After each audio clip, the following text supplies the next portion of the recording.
I remember when Sergey Kovalev was at the peak of his powers, when he still had a lot of fans at the time. Many of his fans were also fans of Gennady Golovkin. And these people, as is usually the case with fanboys, they had a habit of trashing all of Kovalev's rivals and making out as though his rivals were not good fighters. And this always baffled me, and I made many, many videos where I said, when you trash the rivals of the fighter you support, when your fighter beats those rivals, you can't get all excited because he's only beating people who you said were trash. And if he ends up losing to those rivals, well, he just lost to trash. So I don't understand this fanboy mentality where they're always trashing the rivals of the fighter they support. You should, if anything, be building up the rivals. So by the time your guy fights them, if he loses, well, he lost to somebody good. And if he wins, well, you can give him all the credit in the world because you said that his rivals were good to begin with. Now, Tyson Fury is applying that logic, that sound logic, to his fight here with Deontay Wilder. Does he really feel that Wilder is that good? Or is he just looking for the credit? That's the question I have to ask you. Because here Tyson Fury said, I'm not here to run him down. All right, he says, I want people to think he's the best puncher in history, the greatest boxer in history, the longest reigning champion ever, the best there ever was. So when I beat him February 22nd, then it makes my victory look even sweeter. He says, but when I look back and really face facts, when I beat Deontay Wilder, I've just beaten another bare bum in the shower with a pair of boxing gloves on. Just another tick on the record, just another man on the street. That's all he is, just another person to me. So Tyson Fury is giving you an insight into his mentality, and it's a very good mentality to have, of course. This is the mentality which allowed Tyson Fury to beat Klitschko. Because a lot of guys who fought Klitschko in Germany, they were beaten before they got in the ring. They bought into this whole Klitschko aura, that he's this great fighter and this statesman and all this kind of business. The Klitschkos were very good at sucking you into their world.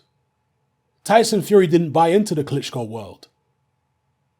When he was asked about whether he was impressed when he went to Germany to visit the Klitschko camp, he said, I wasn't impressed at all, to be honest. And this was long before he was scheduled to fight Klitschko.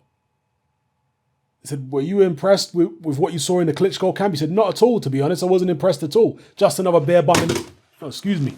Drop my mouse here. He said, he's just another bare bum in the shower. And again, at the time, Tyson Fury was widely criticized for saying that about Vladimir Klitschko. Ridiculed by a lot of people. Because again, he hadn't beaten Klitschko at that point. He was struggling in several fights at that point, but he still came out and said, I wasn't impressed at all by Vladimir. That right there is the kind of mentality you need to be able to beat a Klitschko. You can't buy into this idea that he's this great fighter and oh my God, he's so experienced. You can't buy into that. That's also why Derek Chisora did so well against Vitali. He obviously didn't beat him, but he didn't get blown out like most people thought he would because he didn't buy into the Klitschko aura. Yeah? Tyson Fury doing the same thing with Deontay Wilder. Publicly, he's basically admitting to you what he's doing here. Publicly, he's telling you, oh, Wilder's so dangerous. He's, a tremendous puncher and the greatest puncher of all time. He's telling you all this kind of stuff so that after the fight, he can take all the credit. But privately, to him, Wilder's just another fighter. He's not particularly impressed by Deontay Wilder or anything Wilder does. He doesn't buy into Wilder's aura. He's like, it's just another bare bum in the shower, just another fight. It's no big deal. That's the kind of mentality you have to have at this level. You can't be overawed and overly impressed by your opponents. If you are, you might as well quit. You might as well go home. It's the wrong sport for you. Yeah, now, you could play the game like Tyson Fury does, Or you could be silent. You could just not say much about your opponent, but just deal with it in your head, internally. So different fighters have different ways of going about it. But in terms of the thought process, yeah, Tyson Fury is coming from the right place mentally. But publicly, of course, he's also coming from the right place because he wants to get maximum credit for beating Wilder. And the only way to do that is to big Wilder up. You don't get maximum credit for beating a guy who you've been saying is an absolute bum and he's trash and he can't fight. Why would you take any credit for beating somebody like that? And that's something that fanboys of all fighters should learn a lesson from. Whether you're an AJ fanboy, a Wilder fanboy, a Fury fanboy, or whoever. Don't go acting like the rivals are trash. Because then what is there to celebrate if your guy beats those rivals? And then what does that make your fighter if he loses to them? Worse than trash? So, lesson there to be learned. Let me know what you guys think in the comment section below. It's happening, I'm out. Join me on Patreon. I upload a minimum of 2 podcasts every single week, covering a wide variety of controversial topics, as well as live stream Q&A sessions. Take a look on screen right now at some of the podcasts I've produced so far. For just $3 a month, the equivalent of about £2 a month, you get access to all my new podcasts and my entire back catalogue of past podcasts, including my popular Confessions of a Nightclub Bouncer series.